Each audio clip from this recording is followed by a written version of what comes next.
Okay, this is the video that the Advice Show did on the young lady Aysha Bee and the post that I did a video on. When I listened to this video, it was like ducking and dodging. It was like watching a dodgeball game, because all of the points that she listed were not addressed. It was just chalked up to being, this is a trifling man, when in the beginning, before she even started listing what she was talking about, she said these are the type of men that she's talking about in the post. She said, if you fit into one of these on the list, then I'm talking about you. And he read this list as if she was talking about all men and putting them in that category, when she basically said, if this is the type of behavior you're exhibiting, I'm talking about you.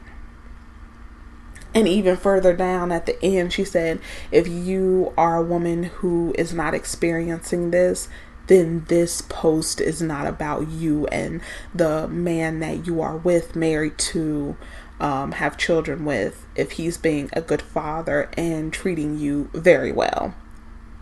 That she's glad for that woman, but she's not talking about her, and she's talking about her fears of dating within the community and possibly being linked up with someone with these traits. Because people can hide things from you. People don't present their real selves on a first date. It takes a while to actually break down that core that they are presenting, their representative, and then you'll start to get to see who they actually really are. Now, I wanted to go down to the comments here and look at what people have been saying, and if anybody knows about the pro-black sector, you'll recognize some of the names here. This is one, the Radical Home Goddess. She talks about Fukushima, but she also is a person who is black man, black female only.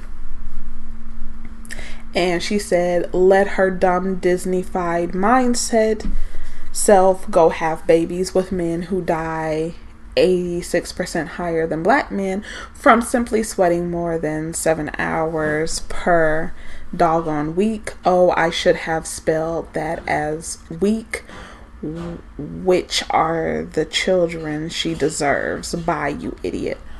Bye, you idiot. Now, she said this about a 21-year-old young woman who is speaking about the grievances that she has within the community, which is definitely something that we talk about with the Caucasian community. We tell them, instead of focusing so much in on us, they should focus in on their community and what is going on, because we do see the meth and heroin epidemic, we do see the suicide epidemic, we do see a lot of things that are going on within their community, but yet they like to point the finger at the black community, talking about black on black crime when there's white on white crime that's at damn near 90%. So it's the same thing. We're not even going to stand up and talk about all of the things that are going on within our community. We're trying to deflect from it. And when somebody does actually step up and talk about the negative things that are happening within our community, they are shut down, because you shouldn't be displaying this in front of white people. White people are going to be who gives a damn? That's the whole point. When you say you're pro-black or you're for black, why do you care what other people say when you're doing something that they aren't even doing? You're actually looking at the problems and you're wanting to solve the problems, and you're calling out the issues that you're seeing within the community. It shouldn't matter what anybody has to say, or if anybody is scoffing and making fun of you and saying that's why you're 3/5 of a human because you act this way. Who gives a fuck about anybody who has anything like that to say, when you're basically trying to do the right thing by going in-house and fixing the cracks in the foundation that has the community so separated. And I would have thought that her being more experienced, lived more years, that she would had a better response and a deeper understanding to this post than she had. But a lot of people are caught up in this intraracial fight, because there's a group that's interracial. They're fighting. They're calling people mammies, pick-me's, all sorts of names. And then there's the intraracial soldiers who are calling women bed wenches and calling them coons and coonettes, calling them ghetto gaggers and all kinds of disgusting names. And really, in the end, nobody is winning. The black men are getting promotion on one side, and the white men are getting promotion on the other side, and both of them collectively in the media are promoting women that don't even look like us. And then you have some people under here who's laughing at this. And this person here called her a female dog that has rabies and she needs to be put down, which means she needs to be killed.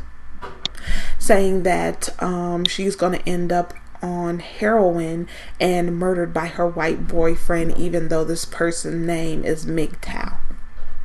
Men going their own way. And I just read something from a post that was attached to MGTOW, how they were praising white females. And then this person said she's wrong to be prejudiced against all black men. Not once did this woman say all black men. People are using that all word to shadow over the disgusting behavior that's going on within the community. They don't want to talk about it. They don't want to talk about colorism. They don't want to talk about rape. They don't want to talk about molestation. They don't want to talk about incest. They don't want to talk about physical abuse, mental abuse, verbal abuse. They don't want to tackle these. It's too deep. It's too much. And they don't want to seem a certain way in front of their other groups of people. It says here, you know, she's wrong to be prejudiced against all black men. At the same time, we shouldn't make individuals feel ashamed of themselves for marrying someone of a different race. So this person here is talking about, don't talk about all black men, when I'm sure he's probably with someone of a different race, even though he's talking shit about this woman. And this person here said, yes, but it's a sin according to the Most High, and all she is doing is reproducing heathen babies. You are what your father is. She can't generalize all black men. So this is basically saying she's reprehensible. She has no business over here messing with non-black men, but as black men, because you are what your father is, you can sleep with any group of women and produce a black child. It's that meant... Like I said, the connection, I'm making several connections here that is showing what's going on. And I think it's usury. It is. It's deception. If they want to use the Bible, I can use the Bible too. And it says that, you know, in these days, don't be deceived. This is deception. It's very deceitful and it's insidious.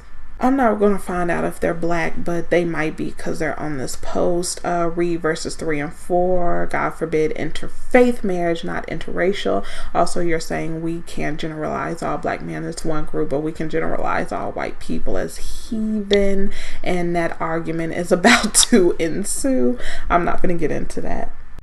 And then some of the people who were... saying that it is assumed that because she says she wouldn't date a black man, that she possibly is, that she's automatically going over to a white man. You don't, that's not the only race of men on this earth is Caucasians. There's also other different cultures. There's even African men, all types of men across the diaspora that are melanated men. That doesn't just mean that, which was a good point, but still it's the name saying, you know, she's gonna smell like pig. And this is another thing that I talk about, claiming black men don't take care of their kids. White men are not far away from the same category. Why are you comparing yourself to other races? That doesn't justify the behavior. Damn, this chick doesn't get that racist white men see her as a bed wench. And this person is saying, yeah, that's how they see her, as a hoe. Okay, if you're saying that these white men see her as a hoe, and then on the other hand, what's being promoted when, let's say, she goes out with her friends, it doesn't necessarily have to be a club. Hell, she could be driving from work, listening to the radio, and then Chris Brown comes on, these hoes ain't loyal, or, you know, some rapper or singer is calling all of the women hoes. So really, like a lose-lose situation. And they keep calling her that disgusting word, a bed wench, which it shows the intelligence level, because if you know what that word means, you wouldn't be saying that. And then this person again, her ass is going to end up in ghetto gaggers porn. And this person saying, sometimes you gotta let life humble people. Her humbling is coming. And this person keeps saying, true, but don't put all black men down. And that's something that she didn't do. And once something keeps going and going, it changed the original meaning of what was said into something that it wasn't.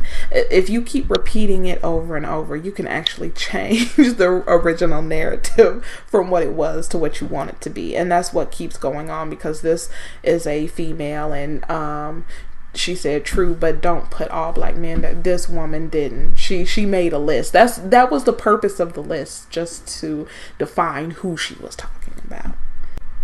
And again, we're bringing Arab people into this, white folks into this, people, different faiths and religions into this, just to dance around the actual issue of baby mama situations, abusive situations, and rape situation, as if we can't talk about that going on in the community.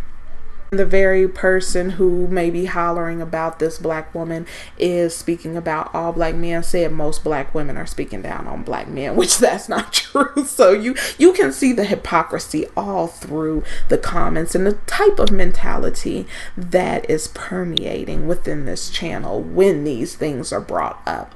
And it's purposely done because the person who, the feel from a Vice show understands what this woman was saying. This woman is coming from a place of seeing these things, hearing these things. Me personally, I saw it with my own eyes. I saw the abuse. It was scary to me. That leaves an impression on you for the rest of your life. I don't care what anybody says, saying it wasn't you, that he tried to chalk it up to she's young and she thinks she knows everything.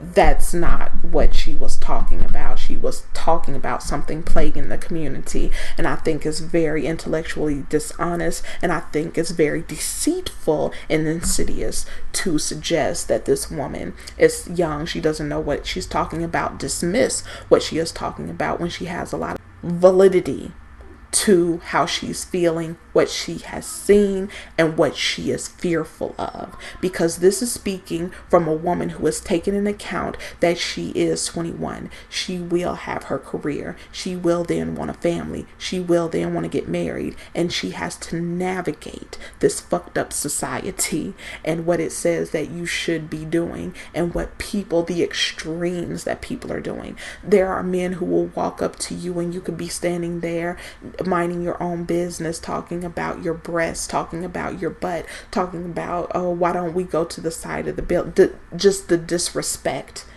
And you're not even looking for it. You're just there minding your business, and they will be that disrespectful. You could be sitting on a bench and a man will come up and try and touch you. That's very real. And the problem is these good black men that we're told, they're not there to check these men. That's a problem. So I'll go ahead and leave it right here. Let me know what you think about this situation. Did you watch his video? What did you get from it? I know what I got from it. A lot of dancing around the real issue and a lot of dismissing what this black woman said by a man with a non-black wife. But I'll go ahead and leave it right here. Drop that comment and I will see you in the next one.